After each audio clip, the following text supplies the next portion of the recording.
Alors, j'ai découvert en étant dans une grande université scientifique et médicale, en fait, que beaucoup de collègues scientifiques avaient été, et parfois étaient encore, de grands lecteurs de science-fiction.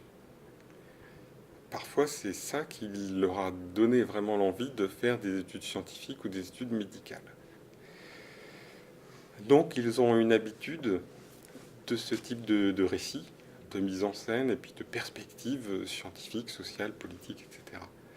Euh, le lien, il est quelque part dans les représentations, dans les attentes. Et puis le lien aussi, il est dans une structure de base de la science-fiction qui est proche de la structure de base du scientifique. Si on avait ça du point de vue théorique ou si on faisait ça du point de vue technique, alors qu'obtiendrait-on? Donc un raisonnement hypothético-déductif.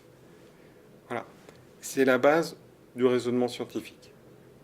Puis le raisonnement scientifique continue avec une expérience pour voir si ça peut se faire comme ça et quels effets on constate. Dans la science-fiction, on a le raisonnement hypothético-déductif, sauf que ça passe uniquement par le récit. Donc ça peut permettre d'aller beaucoup plus loin dans l'exploration des effets, puis beaucoup plus vite, parce qu'une expérience scientifique, c'est quand même en général quelques semaines, quelques mois, voire même des années, avec toute une série d'itérations pour affiner le protocole. Tandis que dans la science-fiction, on peut aller très vite et explorer très loin, explorer les 100 prochaines années, etc. Ça ne pose pas de problème. C'est une part du plaisir littéraire à explorer plus loin, plus vite, et de façon aussi beaucoup plus spéculative.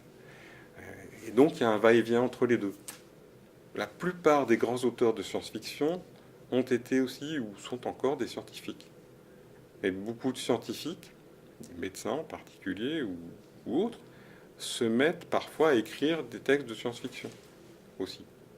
Parfois ils les gardent pour eux, parfois ils les publient, parfois ils deviennent écrivains de science-fiction. Donc ça circule dans tous les sens. Donc une parenté intellectuelle, puis il y a une jubilation à écrire, il y a une jubilation aussi à découvrir des choses. C'est pas exactement la même.